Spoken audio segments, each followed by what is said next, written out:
Welcome to the Two Chumps Football Podcast. He's Emil Calamino. I'm Chad Wilson. Happy to be here with you guys. This is going to be, we got a lot to get to, Emil, and it's all really on that one topic. What the hell happened with the college football playoff? Who are the four guys? Why is this team 6? Why didn't this team make it in? Why did this team make it in? Is it rigged? We got to get to all that, plus the state of college football. And by golly, if we've got time, we'll get to a couple of NFL topics, mainly surrounding the backup quarterback situation in the NFL. We lost another starter on Monday night, and it just seems to be an epidemic. It started with Aaron Rodgers, and it just has continued to flow through. Hopefully we get to that. I'm not promising you guys anything because this college football talk thing might just floweth and runneth over. We do have some picks to give you. There are no college football games this week. And just as a programming announcement, our annual bowl extravaganza, where Emil and I each pick our top 10 bowl games versus the spread, is going to be coming at you guys next week. That's not right now, though. We are totally focused in terms of picks on the NFL this week and trying to pull ourselves out of the drudgery that was week 13. It's getting hard to find some value out there. But if anyone can find a value, it is us two right here. Emil? Us two chumps. Us two chumps. We'll find the rest of you chumps some value in this godforsaken NFL that has been overrun by backup quarterbacks and zebras throwing their flags and their elbows out, throwing those flags. All right, Emil, I'm going to give you 60 seconds right here. Fire away at the College Football Playoff Committee like everyone else in America has done, including state governors. Well, I mean, we start with, why are we even playing the games? No, I'm being serious. Why are we playing the games? They publish these rankings every week to get, primetime ratings. They're on ESPN. They come out with them. We're going to have the college football playoff ranking released, whatever week it is. They give you the rankings going into the last week of the season. Alabama's at 8, right? Texas is at 7. Ohio State 6, Oregon 5, and then the other 4. Okay, great fair memory enough. There by you, by the way. Pardon? Great memory there by you. Well, I mean, I've looked at this a lot, so I'm trying to understand the logic. Oregon loses, okay, they're out. Ohio State doesn't play, I can understand that. Texas and Alabama win, okay, fine. Georgia loses. The other 3, right? Michigan, Washington, Florida State, they all win. Somebody gets to be the 4th team, right? I mean, first of all, why have the rankings going into this last ranking if you're not going to follow them? In other words, if they don't mean anything. So the 3 teams that win should slide up.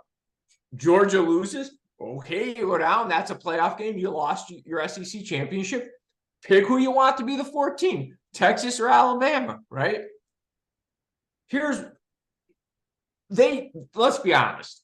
The SEC is the Don, okay? They're like the Mafia Don, okay? And nobody in that room had the stones to go after the king. So they weren't going to leave Alabama out. And that's essentially what they said as well. Florida State, you're a nice program, but we can't go clip the Don. We're not John Gotti, 1985. Emil, if you followed my Twitter account, I had a number of thoughts leading up to the directly after the final game that went off, which I believe was Florida State, I believe. Yes. Or it might have been Michigan, Iowa, whatever. How long was Michigan, Iowa? Were those 58 minutes like real time that game? Anyway. Yeah, that was a trip. So immediately after that, I had some thoughts on Twitter. And then, of course, after the College Football Playoff Committee made their decision, I had some more thoughts immediately after that. Of course, we had our discussion on the show last week, and I was able to have some of those clips shared for the people at large. Now that I've had some time to really marinate on things. For the entirety of my life, Emil, as it pertains to watching and paying attention to college football, if it has been consistently one thing, it has been controversial. Whether it was banning a team with a life sentence, a death sentence, or how it's picked its champion, and this team should have been a champion. And we get to the end of the year, and we did have a time where one didn't play two necessarily. Sure. Everyone was, they had to go to a certain bowl game. So number one team might play the number 8 team in the country. We did have that time. Whatever the case may have been, throughout time, the picking of, and let's be honest, picking is the word to be used. The picking of a college football champion has been controversial. And leave it to college football. In the final year of the Pac-12, in the final year of the 4-team playoff, to have things that just never have happened before happen. Look at the Pac-12. This was not the Pac-12 of the last 8 years. You had this amazing Pac-12 going out with glory. Emil, it almost brought a tear to my eye as Oregon and Washington were playing, and you got an end zone shot, and you saw all of the mascots from every member of the Pac-12 in the end zone taken in the game. I mean, I tear it up a little bit because I'm a guy who's loved the Pac-10, and the Pac-10 turned Pac-12 in the Rose Bowl. Sure. But it had an amazing season, the most competitive Pac-12 season I think you and I have seen in quite a while because we bitched about it. Then we get to this college football situation, Emil, and we had a coming together of events that I don't think we'd ever seen before since they started doing this. And we have to admit that there was no right way for the college football playoff committee to go. Any way you did it, there was going to be a problem. If you left Georgia in there, because Emil, Georgia was the number 1 team in the country. And I know we're not really supposed to take into account other years. The truth of the matter is Georgia had won 29 football games in a row, came into their conference championship game undefeated, and they lost to a juggernaut program, albeit not their best team ever, by 3 points in their college football playoff. Wait, can I interrupt you 1 second, though? Yes. What we've always been sold by the powers of college football is our regular season is the best because essentially our regular season is a playoff. So my argument would be, yeah, there was a right answer if you're using that theory. Okay, the right answer was this. Alabama and Georgia essentially had a playoff game. Now, if Auburn didn't have some of the worst defensive strategy in the history of the world the week before, we probably wouldn't even be having this conversation right now. But they did. So Alabama only had 1 loss. They had a playoff game. They beat Georgia. The right answer was simple. We had another playoff game that happened in week 3. Texas went into Alabama, not on a neutral field, not at Texas. They went to Tuscaloosa, pulled their pants down, beat them by 10, and frankly, pretty much controlled that football game. Won a conference championship and ended up with the same amount of losses as Alabama. So to me, the answer wasn't as complicated based on their system. Does that mean? Have they ever clearly defined that system? No. We've been able to make inferences from the way they have done things. And that's my problem, Chad. They change it to fit what they want. Here's what I feel like we watch. You like wrestling as a kid, right? No, but hold on. I want to call you to the carpet on this. Okay. You're saying Georgia versus Alabama was a playoff game. There was a winner of that game. And therefore, if we're calling it a playoff game, the winner of that game's in. Well, no, because then the problem becomes there was another playoff game. No, come on. How could the game before be a Texas? Listen, Texas started ahead of Alabama. They beat Alabama and ended up with the same record as Alabama and won a conference championship. Do you know what the SEC and finished ahead of Alabama? Do you know what the SEC was this year in out-of-conference Power 5 games? I'm sure it was below 500. 7-10. Florida State destroyed LSU on a neutral field. They didn't beat them. They destroyed them. LSU's a 9-3 top 15 team. It's not like Florida State is a bunch of, I know you hate them. Okay. I get it. It's like me. I don't hate Florida State. I know you hate them. I was on Twitter. Like I hate UCLA. Let's just say it. No. I was on Twitter defending Florida State's right to be in that game before I really had a chance to sit back. They aren't a bunch of slaps. Check me out, Emil. This is Florida State. If Florida, listen, here's my argument for folks that might want to point to that single game where Florida State beat LSU. Good job, Florida State. Did you play LSU the week after playing Ole Miss and the week before you had to play Texas A&M? Hey, No. they won at Clemson. They beat LSU with their third. They beat Louisville with their third string quarterback, a Louisville team that dragged Notre Dame. I watched it up and down the field on a Saturday night. I mean, Notre Dame is quasi ACC. All I'm saying is, listen, do I think Georgia and Alabama are better than Florida State? Yes. Yeah, I do. But here's the problem. You told me this a long time ago when I said this, probably over 15 years at this point. I don't care what I think. It's sports. I'm supposed to find out on the field. I feel like we're watching wrestling. Bob Backlund's in the ring, and he's going to fight Bruno Sammartino. I hear you, Emil. We can quote stats in terms of how many games were won. We can quote stats in terms of how many yards were compiled by one team over another team. Here's a stat that's very important. They just released the top 50 football games watched this season. I know. College football. Appearing in it the most times, 8 by both schools, Alabama and Georgia. Yep. Take a stab at who was second. You probably won't get it. Newsflash, they're not an SEC team. Ohio State? No. Give you one more shot. Notre Dame. Colorado. Oh, yeah. Okay. Yes. Okay. Colorado, 6 times. Michigan, third, 5 times. Florida State, 4 times out of that top 50. Emil, that's the stat that matters. Because at the end of the day, Emil, what we've got to realize, and we're going to get into a little bit more as our next topic, is college football is a business. And they've got to put the best product on the field. And I believe the chairman of the College Football Playoff Committee simply said Florida State is not the same team without Jordan Travis. They're just not. They're just not with their quarterback gone.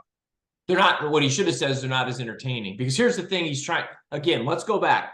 We're talking 2 separate subjects. So you're on a very important subject, the financial aspect of this. I think they've always been loyal to that, Emil.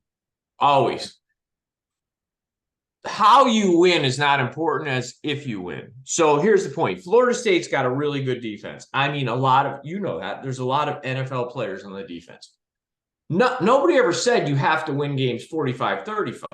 I mean, they could be, if Florida State played Michigan, would I be shocked if that game, if somehow Florida State won 16-13? No, I wouldn't be. Now, might not be as entertaining. And am I saying, would I bet Florida State to beat Michigan? No, I would not.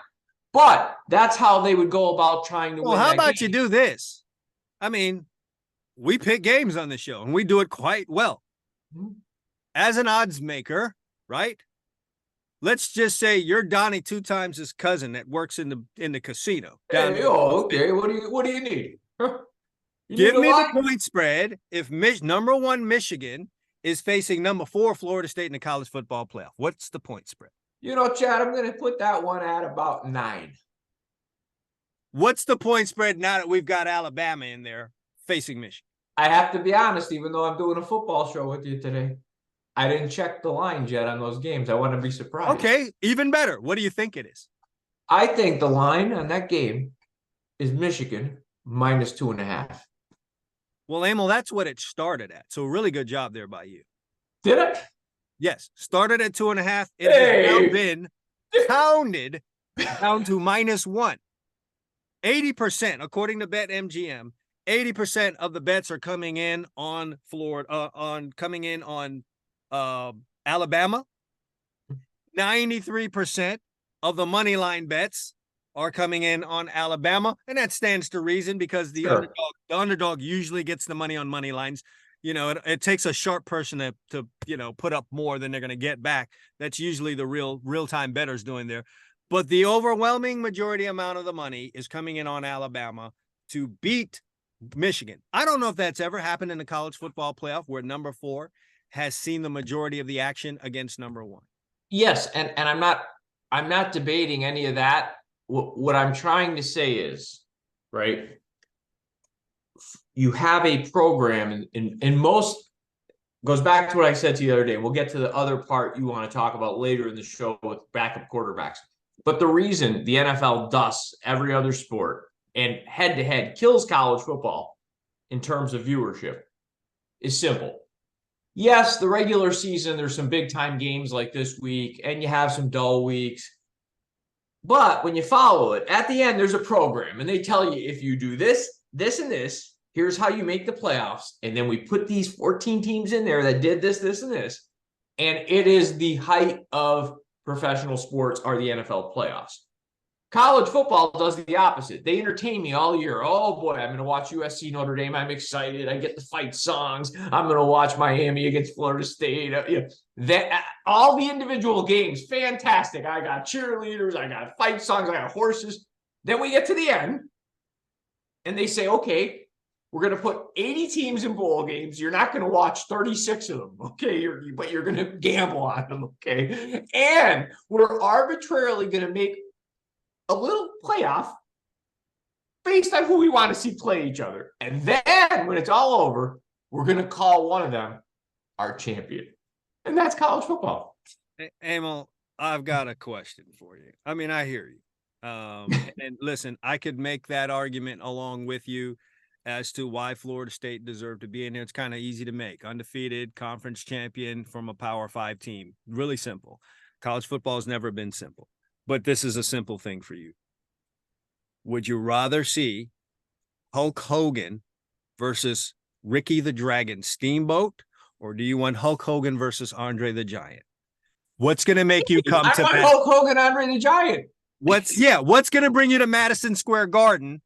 And that's just what it boils down to. I'm not arguing that. Your point is very valid. If that's what if we just want to say the quiet part out loud. At the end of the day, I'm fine with it because you're saying the quiet part out loud. And I wish somebody would get on TV from these committees and stop pontificating. I think they said it without directly saying it, because that would be kind of crazy. That would be like Dabo Swinney being up for, let's say Nick Saban leaves, and Dabo Swinney saying, I'll absolutely take the Alabama job if offered to me. That'll never happen. Because if they don't offer it to you, you're going to go back in the room with your kids and look at them and be like, hey, guys, let's go after that championship. But let's cut the crap. Stop treating the entire fan bases of all these schools. We watch the sport. Stop treating us like we're 12-year-olds with a bunch of middle-aged guys pontificating in a room behind computers. Get the hell out of here. Okay? Emil, how about this, Emil? If they go out there, Florida State, we're talking about, and wins the game 42-7, do you think the outcome at the end would have changed? No.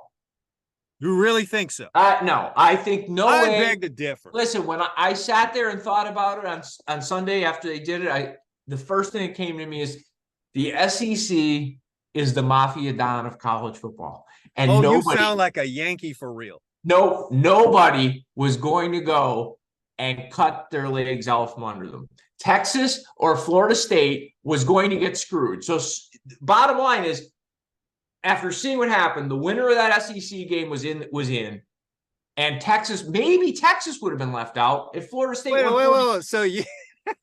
So you're telling me, this is what you're telling me. If Florida State would have won out, let's just get crazy. What was that score? If Florida State won 70-7, Texas would be sitting home right now. That's what you honestly believe. Would still be. That's what you honestly believe. You think they would have won? No, they would have said, "Let me give you the pontification." Well, when we evaluated the program, Alabama's trajectory throughout the year, they weren't the same team in week 13. No shit. They weren't the same team in week 13 as week 2. That's what they would have said. And they would have said, we just saw them arching at a higher rate of ascension than Texas. And we have Texas, we have Alabama as our 4 seed, and Florida State with their 3rd string quarterback won 70-7. So we had to leave. I mean, there's precedent for that, though. What Ohio State did when they had to go with their third string guy, but they blew Wisconsin away. Here's the problem. There's no right answer. The problem is you've set a sport up, and you and I have talked about this many years, many times on the show. You set a sport up that was asinine to begin with. You've got 5 major conferences that people recognize and 4 teams. So right then and there, you've got a flaw in your system to begin with. I mean, right? That's a fail. If You're a math guy, was shooting a rocket up to the, well, you're a math guy. Would there have been any way to have a playoff with 5 teams? Well, yes. What you could do is almost a Major League Baseball scenario where the first 3 get a bye, 4 plays 5 to get in, and then you just go from there.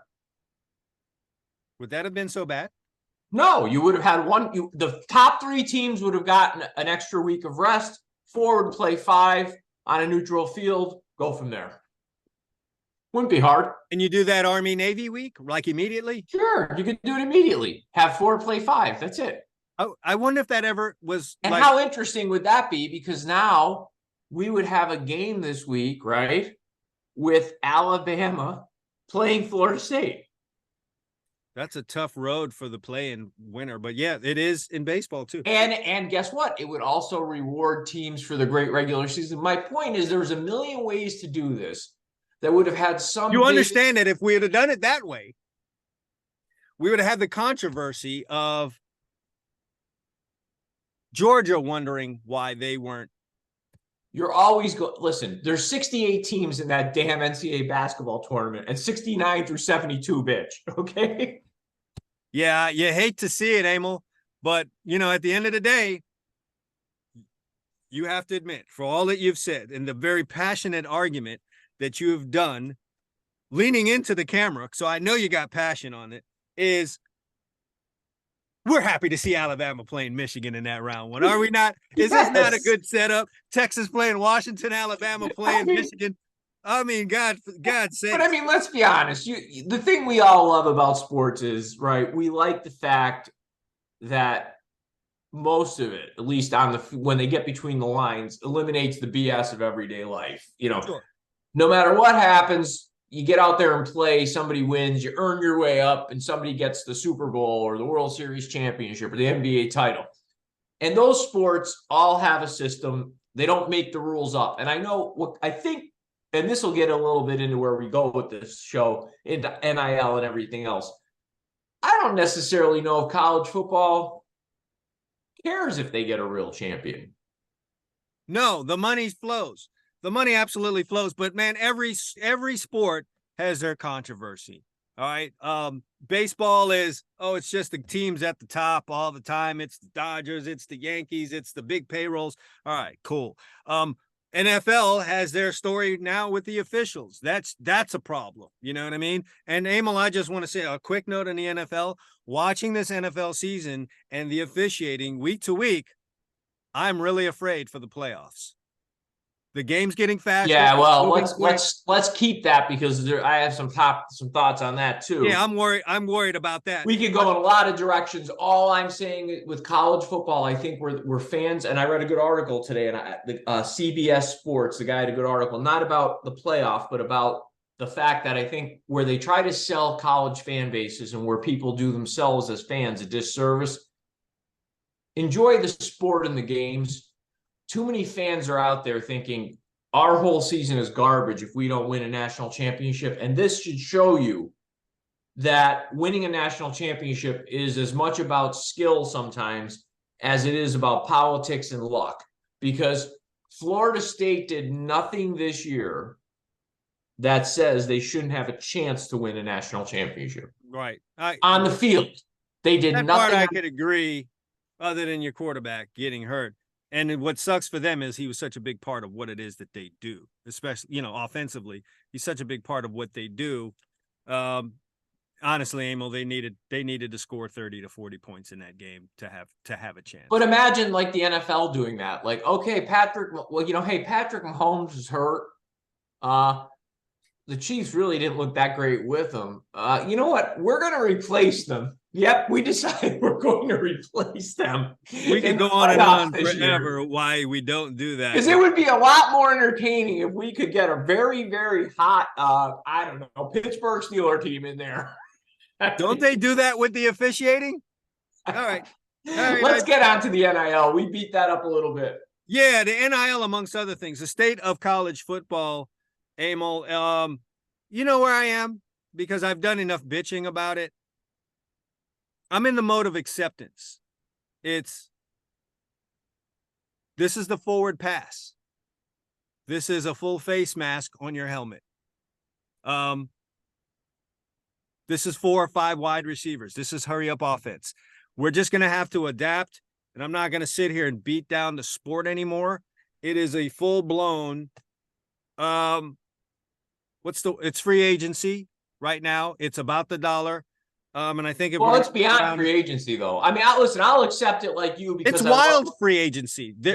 I think, Emil, the NCAA is acting like completely spoiled brats right now. I think they have a stick up their ass about the NIL becoming a thing. They fought it so hard, it's now a thing. And they're refusing now to regulate it. They want the mayhem and they want it to run wild because it's obvious that you need to do something because, Emil, what is happening right now is that guys on rosters are being made NIL offers and quasi guarantees that are leading starters now to leave programs and go to other programs because the player and his family must do what they need to do, what's best for their family.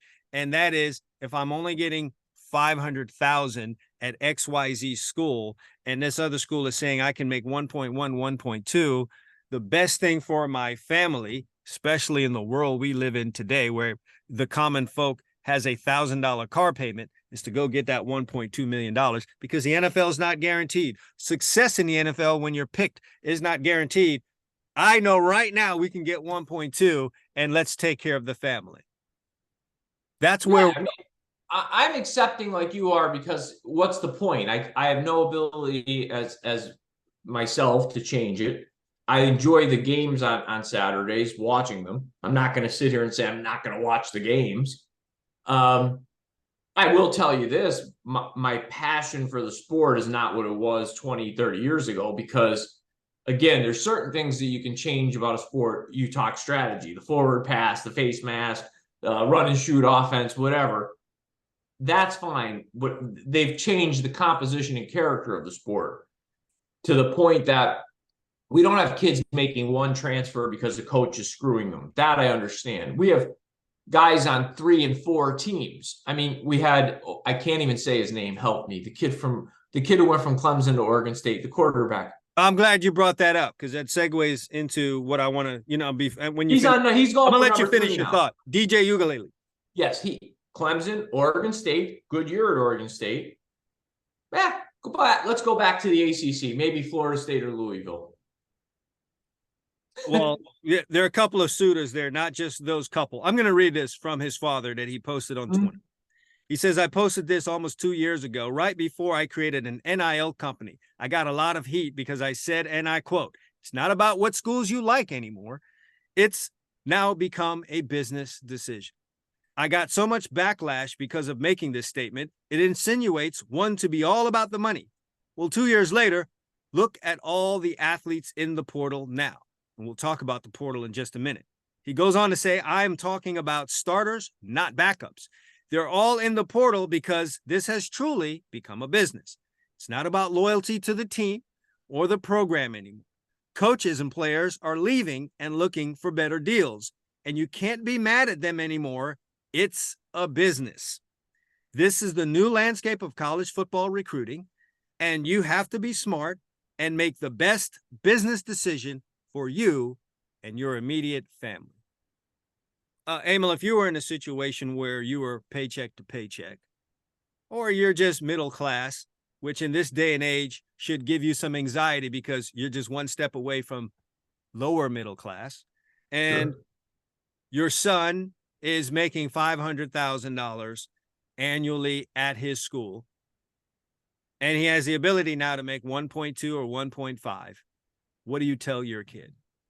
Oh, I'm telling them go get the money. The two things can be true at once. Life is about, there's rules, and your job is to navigate within the rules legally, morally, to do the best you can for yourself and your family. Okay, as long as you're not hurting anybody else. So if that's the rules, I'm telling him to go within the rules and make the money because he can. That said, what I want to see is a study down the road, because there's going to be a small percentage at the very top of the college football hierarchy that are making the money that we're hearing about, you know, the 500,000 a year, the million, 2 million. The vast majority are getting $10, $20, $30,000. Well, even if it's 20, that can now become 50. If it's 50, whatever, we both know at this age, unless that's backed up with you completed your education or did something in those 4 years, 5 years, whatever you're spending there, to set yourself up to do something else. If you don't have an NFL career, the chances are, and you and I both know this, very few kids at 18 to 22 years old are going to have the discipline themselves, and in many cases, the family structure to do something constructive with that $50,000 every year. Okay, they're going to get a car. I watch games. Everybody's got a nice chain on, and I know the price of an ounce of gold right now. Okay, it ain't cheap. Right. So that money's going to be gone for most of them. And then what? I mean that, and then what? Because most guys aren't CJ Williams. Most guys aren't Shadur Sanders. They're not making life-changing money in the NIL. What they're doing is they're making some money. It's nice. If they were doing something like somebody said, hey, you're on a full scholarship, son. You take that money and I want you to go put it in a mutual fund. And here's an investment advisor, and you just stick that there and it'll grow. And even if you do nothing else, you know, that money 25 years from now will be $2-3 million. That I'm down with that. That's a great idea. Why don't I fire? I can fire back with this, Sam. Playing on the other side of this. Okay, I have chosen. Let's pick a school where this could. Let's say I'm a 4-star at Oklahoma. Okay, right. And yeah, I'm getting 100,000, and you know I like it here. Okay, you know Oklahoma, storied program, whatever. But there's a chance I can go to Washington, and I could double what I'm getting. That's 200,000. Now I could go along with what you say. I'm here, you know. I feel like this is the best place for me. I will develop at this location with this particular staff that can set me up for my career in the NFL because it seems like I have a chance at it. Fine. Never mind Washington. I'm going to stay here with my 100 grand here at Oklahoma because I'm a Sooner. Boomer Sooner. All right. Fine. February 19th comes around. In the news today, Brent Venables is going to be the new coach at Clemson. Now what? My deal with Washington's off the table because I can never fully trust that coach is going to be here. I'm talking about the head coach. You and I both know coordinators mean a lot. All right. If you've talked to me, coordinators mean a lot. Position coaches also mean a lot. And they're in and out the door. Emil, hidden under all of this NIL stuff is all of the coach movement that's going on. If you really dig in here and look, coaches are moving around. Like, you know, someone has to replace Mike Elko, who's now gone to Texas A&M. All right. Texas A&M needs an offensive coordinator. I think they just took Kansas State. They're moving around. The kids and the parents don't feel stable. The guy that came in my house and ate and sat there and had a meal with us and said, I'm going to take care of your son, is rarely ever the one that carries him out the door 3 or 4 years later. So they have some anxiety about the stability wherever they go. Unless I'm not going to carry the water for college football. I don't disagree with anything. I think that is why they have such a laissez-faire feeling about taking an offer from another school. Because listen, you got to understand, my criticism is not of, again, I go back to the beginning of my statement. They set up rules. Your job is to play within the rules and do the best you can for yourself and your family. Could this have ever been stopped from happening? Could it have been stopped? Well, if we left college sports collegiate, but the irony of could we have gotten the coach movement stopped? Can you stop a guy from moving around? Can you stop an AD from firing a guy? That's where the genesis of all this is. Well, you could stop somebody because remember, college football contracts aren't like the NFL. If I'm a head coach of the Dallas Cowboys and I've got a 5-year contract, I can't go coach the New England Patriots unless they trade me to the Patriots. College football, none of those contracts are. You could literally, with the paper those contracts are written on. You got a 10-year deal. I'm 3 years in. There's a buyout clause in the contract. In college football, they write in buyout clauses. Maybe my buyout clause is $2 million. I'm going to Texas A&M. They'll pick up the $2 million. They don't care. They're going to pay me $100 million. Well, then, Emil, I think honestly, I think that's where this thing could have been avoided. This current state of where we are now is if we'd have done something about the coach movement. 100%. There would have been a push for NIL because the money was going to come into college football. And at some point you had to reckon with the fact that you're making billions of dollars and kids are in their dorms hungry, or guys are getting their shirts sold and they're getting not a nickel or a penny or a dime from any of it. And you were going to have to confront that. But at least there would have been a little more reverence for what you and I just talked about, hey, this is the best place for me. I'm a Sooner for life. I'm a Husky for life. I'm a Wolverine for life. And this $100,000 I'm cool with, even though I'm being offered more. But I don't think my coach is going to be. This was never done with any foresight because most of the people in, especially college football, I won't say college sports, but college football are greedy. And this had to be done with the foresight to say, listen, there's this money coming in. We're selling kids jerseys. If they were proactive and they set up a trust, almost like a pension, the way the NFL has a pension, and they said, when you get done college football, based on how many years you play college football, you're going to draw from this fund, and it might be whatever, $6,000-7,000 a year for the rest of your life, or wouldn't have been, because there's thousands and thousands of athletes. If they had set up something like that a long time ago and done some of the things you're talking about, we're writing real contracts. Where if I sign an 8-year contract with Notre Dame has to release me. There is no, in other words, I'm coaching there or they're firing me. But if I don't get fired, I'm coaching. Unless you did that, it's very similar to an NFL coaching contract. Yes, all this probably could have been somewhat avoided, but they were never going to. You almost can't do it now. You almost can't do it now. They were never going to hand out the money. They're greedy, Chad. They were never going to give the kids a piece of it. And that's the problem, greed. Had they just set up something proactively and said, listen, these guys were selling their jerseys. We have 80 to 100,000 people in stadiums. We're getting parking and concessions. Let's set up something. If somebody did that, I think all this would have been avoided, but they didn't. So, yeah, and it's a real pirate situation. And I'm not happy with the fact that these NIL offers are getting made to kids that are on rosters right now.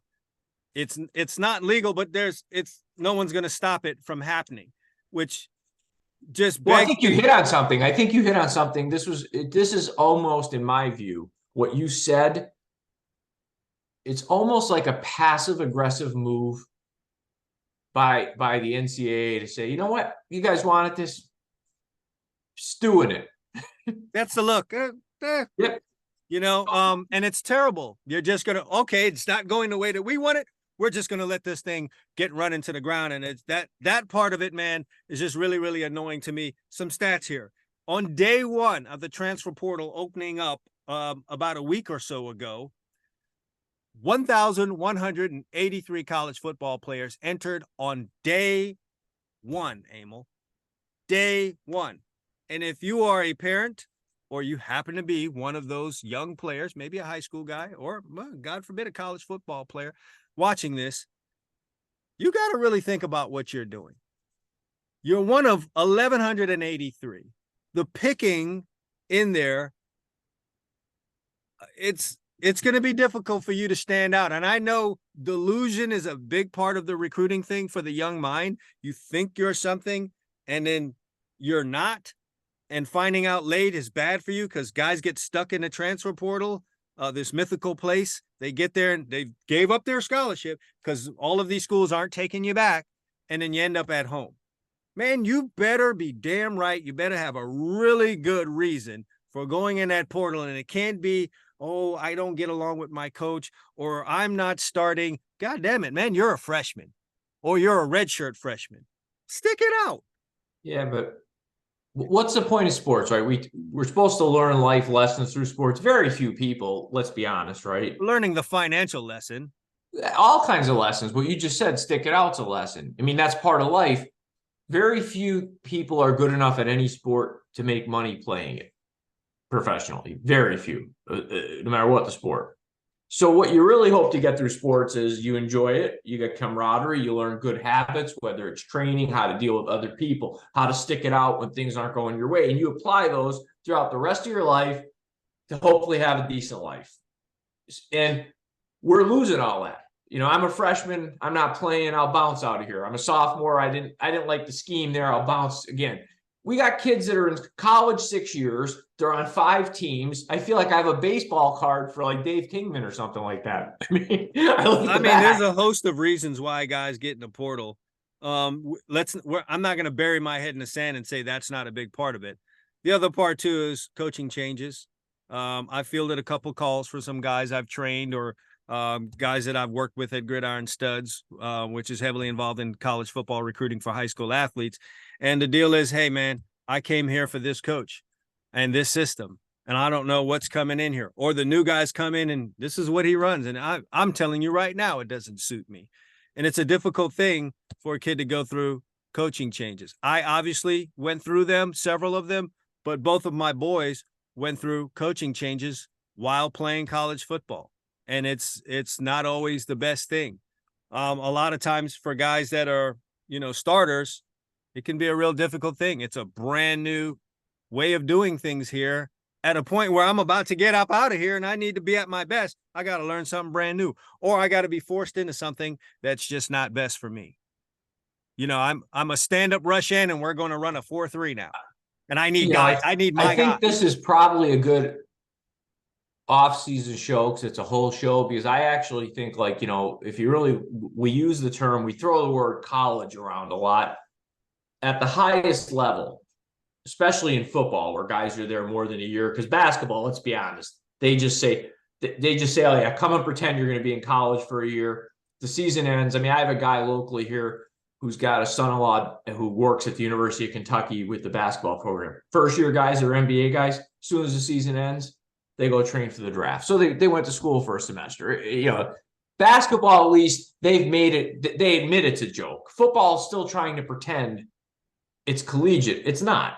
At the highest that's level. Going to be, if it's not clear now, it's going to be made abundantly clear. All right, as suspected, we don't really have time to hit these NFL topics because college football is just dominating the airwaves right now. Can we hit one? Can we just briefly touch on one? Sure. Just briefly, and then before we do our picks. Go ahead.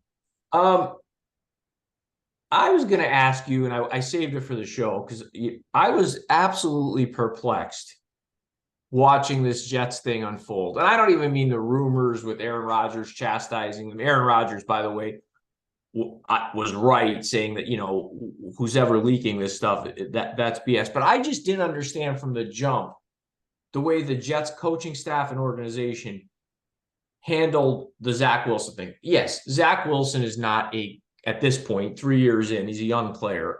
He's not a great NFL quarterback, but he was playing good enough for a while that they were competitive. They were winning some games.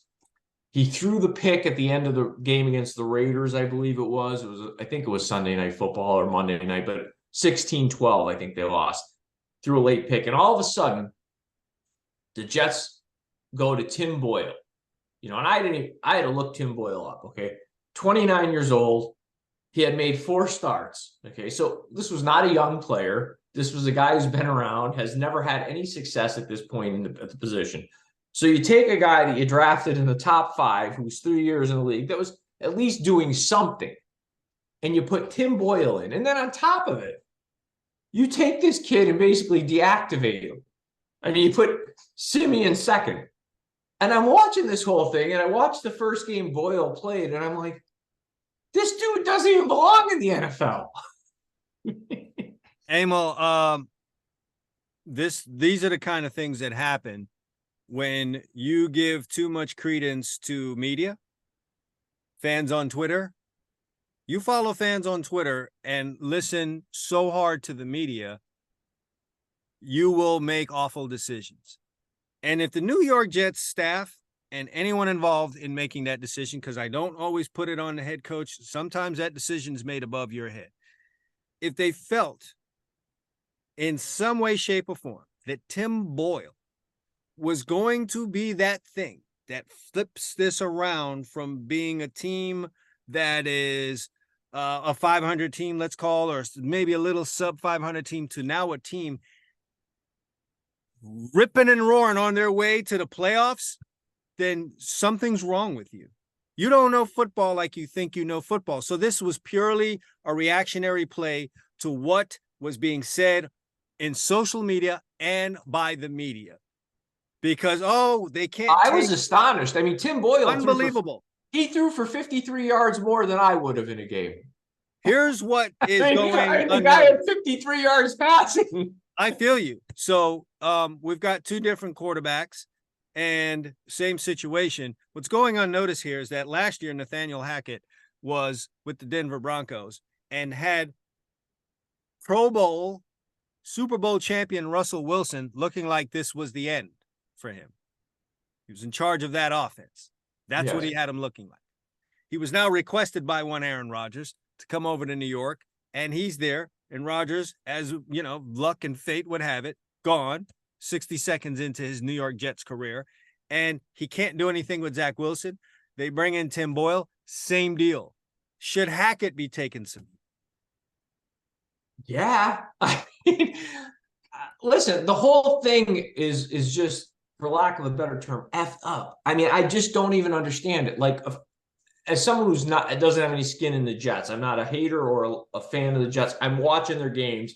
I'm like, listen, I understand what Zach Wilson's limitations are at this point as a third-year player and what he's done. But if I'm looking at that depth chart, he gives me a better chance to win than Simeon or Boyle. It's not even close. Like I said, Boyle's 29 years old. He made 4 starts in his life. I know he really said, golly, I was wanting to do this baseball cap thing, and here they go trying to put me in a game. Jesus. Yeah, I mean, he was just happy. I know Tim Boyle was probably at practice like, Zach, you got to get this thing done. Let's watch some extra film, Zach. Zach, you got to play. I mean, he was living my dream. God forbid, I've got to take this cap off. Damn it, Zach. Damn it. There was no one more pissed when Zach threw a pick than Tim Boyle. I mean, Simeon at least played a little bit in Denver. Tim Boyle? I mean, I'm just watching. And again, I don't know the kid. He's probably a nice guy. I don't mean to make... What I'm trying to say is it didn't make any sense from a football perspective. And I'm with you. I'm not going to crush Tim Boyle. It's just, Tim Boyle, you're on the Jets. No one's looked good back there. Nobody. So why would you magically, coming from where you came from in the way you entered the league, suddenly be the answer for the New York Jets? That's just not going to happen. I almost feel like they quit or something. Like, I'm watching this, I'm saying, like, well, apparently they're going back to Zach Wilson, are they not? They are, but their season wasn't that bad. Like, they lost that Raider game and they were 4-6.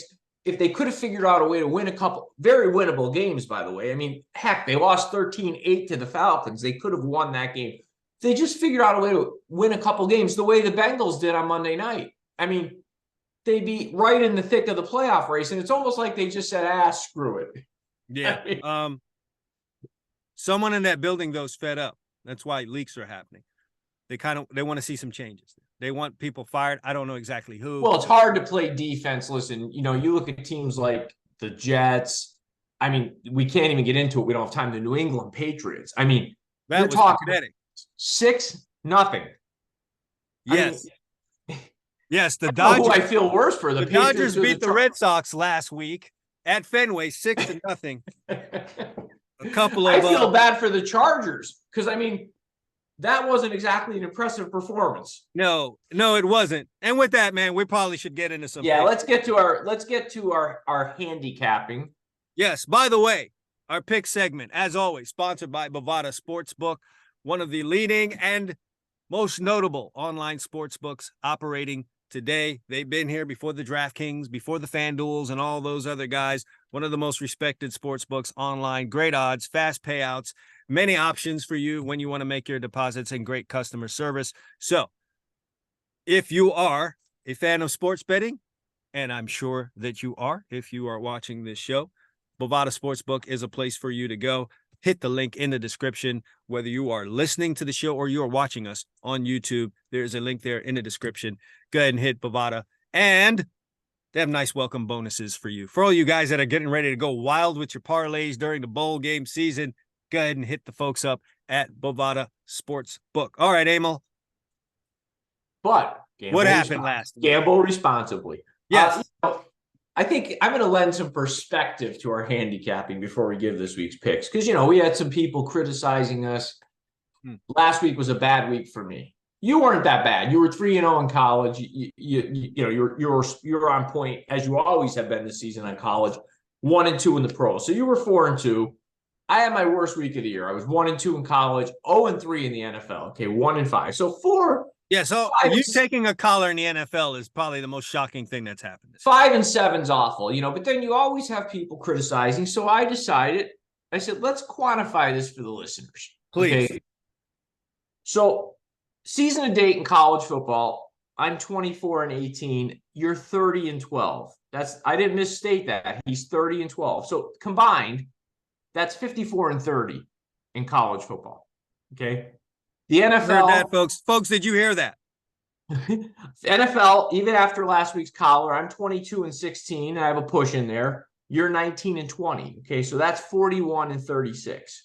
Now I'm going to do the math for people who can add that all together. On the year, we are 95-66 with a push. If you're a $500, listen, if you're a $500 bettor and you're paying 10% juice on your losses, factoring all that in, you're up $11,200 just following our picks blindly, and we give them to you for free.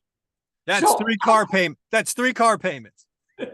Yeah, three Bentley payments. Okay. I mean, say that again. A $500 bettor is up how much?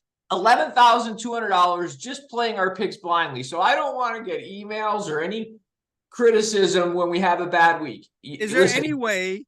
Let's say you're a cherry picker and you've been following us for years, and you already know I'm a college football guy, and you already know that Emil is the NFL guy, and all you did was play Emil's NFL picks and my college football picks. What's the deal then? You could do that quick math right there. I mean, think about it. You're up over 8,000 on your college alone.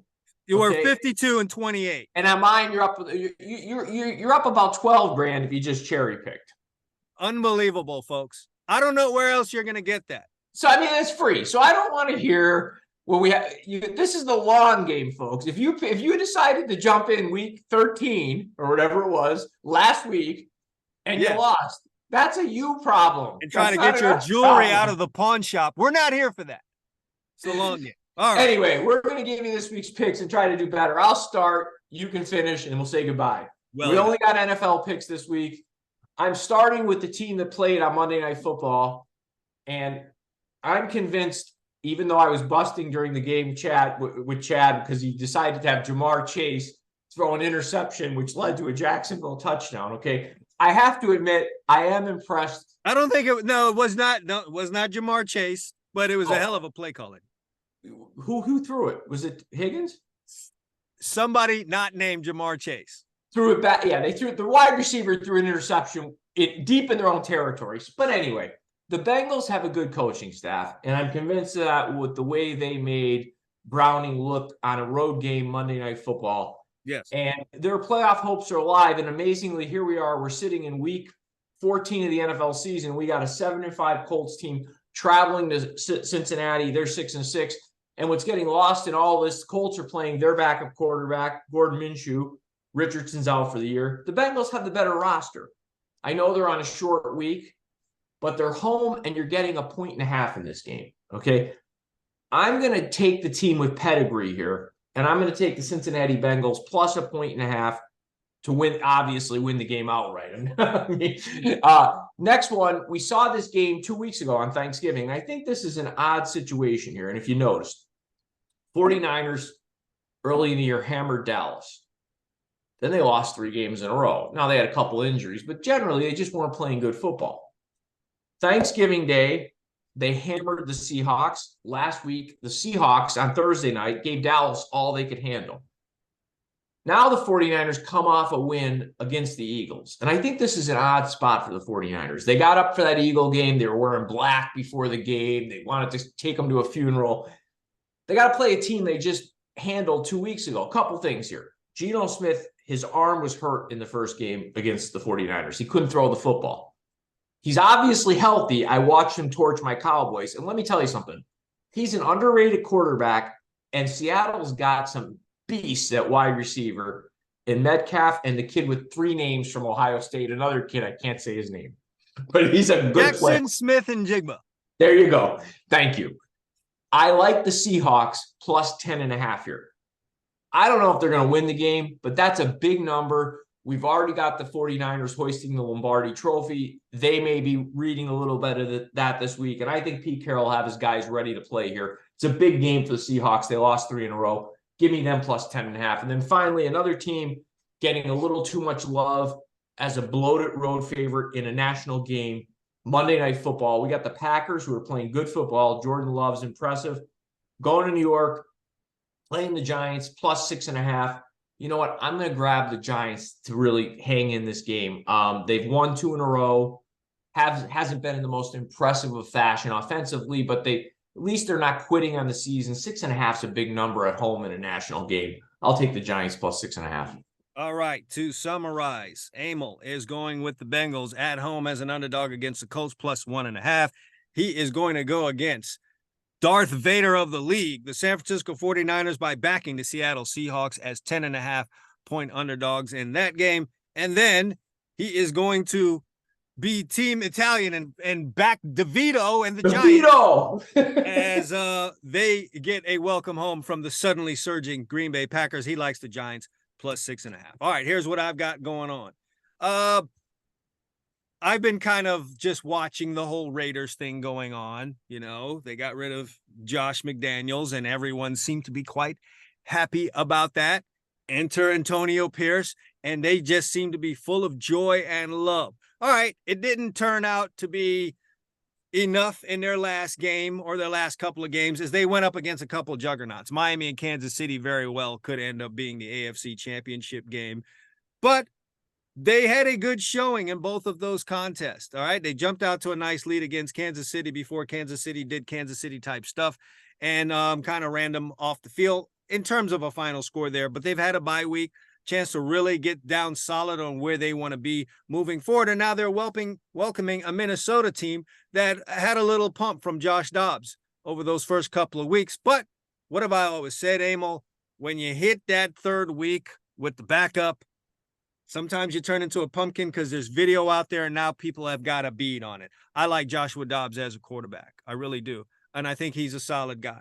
But do I think Joshua Dobbs with this current Minnesota team in their situation, even with Justin Jefferson coming back, is worthy of being a road dog against a Las Vegas Raiders team that has fight? No, I do not. Don't understand why the Vikings are 3-point favorites in this game. And by the way, Emil, you can correct me on any updated Bovada lines before we get out of here. I have them as 3-point underdogs. I'm riding with the Raiders. I'm going to admit to you something here. I'm going to take the Kansas City Chiefs against the Buffalo Bills. This is it for the Buffalo Bills. This is their last fight. I don't think you're getting into the playoffs at 10-7 this year in the AFC, crazy as that sounds. What sucks for them is they've got to go through Kansas City to get it. What doubly sucks for them, Kansas City's coming home off of a loss. When Kansas City has lost this year, they lost to Detroit in their opener. We were all shocked. They went to Jacksonville and kind of dominated defensively and beat the Jags in their home, a playoff team. They lost to the Chargers. They lost to Denver earlier this year, went out to Germany and beat the Miami Dolphins when many people thought the Dolphins were going to win that game. They lost to Philadelphia a few weeks ago and came back and surged past and got a double-digit win over the Raiders. It's another loss for them at Green Bay, prime time, and I just can't see the Kansas City Chiefs losing here. I must admit, though, the line made me nervous. Why wasn't Kansas City the standard 3-point home favorite or more than that? That did give me a little anxiety. However, I'm going to toss that off to the side and say the Chiefs are at home. Can't see them losing back-to-back games to the Buffalo Bills that are helter-skelter, for lack of a better term. Give me the Chiefs. -2.5, I believe. -2. 1.5. 1.5. I'll take it. Apparently the Bills are being heavily hammered. Cool. I'll take the Chiefs. I'm not concerned. All right. And then finally, Russ and the boys screwed me over last week. I'm going to give these guys one more chance. All right. That was a very good Houston Texans team that they went and played, and things just didn't work out, especially towards the end there. But Broncos had chances now to win this game. It just didn't work out that way. And it might have something to do with the fact that they had this divisional opponent coming up next week, maybe a little distracted, whatever. That game's here now. All right. And they're facing a Los Angeles Chargers team that covered a 4-point spread by scoring 6 points, folks. Yes, that happened. That happened in the NFL. Score 6, cover 4. It's crazy. Anyway, not impressive at all. And they have been a darling of the sports books and odds makers all season long, and I'm just going to profit on that. They are 3-point favorites against what I believe to be a better Broncos team. The Chargers have 0 home field advantage. There'll probably be more orange and blue in that stadium than any other color having anything to do with the Los Angeles Chargers. And so I like Denver to snap back in this game. It's kind of also for Denver, hey, you got to stand. You got to make a stand right here. Are we a playoff team? Do we have a chance? If we do, we must win this game against a Chargers team that we can beat, because we've got Detroit next week, and that's going to be a tough one on the road. I think we get a maximum effort from the Broncos in this game. And on top of that, they are underdogs, I believe 2.5 points. And I'm going to take the Broncos. So I'm going to summarize this for you, but before I do, let me ask you, you've been out in Los Angeles during football season. Yes. Am I lying when I say it'd be hard to find 10 people with Charger stuff on? I'm going to be honest with you. I've been in there for Rams games, and it's not overwhelming Rams support. So you can imagine what's going on. Oh, no, but I can honestly, like, walking around in the greater Los Angeles. Oh, no, I'm not seeing anyone with the. No, I've seen people with Rams stuff on. I don't know if I've ever seen more than a couple there's people no powder with blue and gold bolts anywhere. You will see Los Angeles Raiders wear before you. Yes, you will. Anyway, summarizing Chad's picks. Matter of fact, that's a good segue to the end of the show. He likes the Raiders, who are now in Las Vegas, +3 against the Vikings. He likes the Kansas City Chiefs, giving 1.5 to the Buffalo Bills. And he likes the Denver Broncos. Russ is cooking, +2.5 against the Los Angeles Chargers. Feel pretty good about those. Maybe a little anxiousness, but by golly, if you're doing anything with the NFL this year, you're going to feel a little twinge somewhere. The last 2 weeks have been heavy chalk, and I think we're due for an underdog week, to be honest with you. Yeah, absolutely. So long as all the starting quarterbacks can stand upright for a full 60 minutes and not leave on a cart or in a helicopter or whatever the hell's going on in this league. All right, it's time for us to go. A little program reminder, next week is the Bowl Extravaganza. Emil picks 10 college bowl games. I pick 10 as we do every year. So you want to make sure that you're back for that one. You got to be a subscriber to do that. So be sure to hit the subscribe button, whether you're streaming this on your podcast streamer of choice, or if you're watching us on YouTube, go ahead and hit the subscribe button and the bell so you're notified next time we put out one of these great programs. For Emil Calamino, I'm Chad Wilson. Thanks for watching and listening to the Two Chumps Football Podcast. We'll see you guys next week.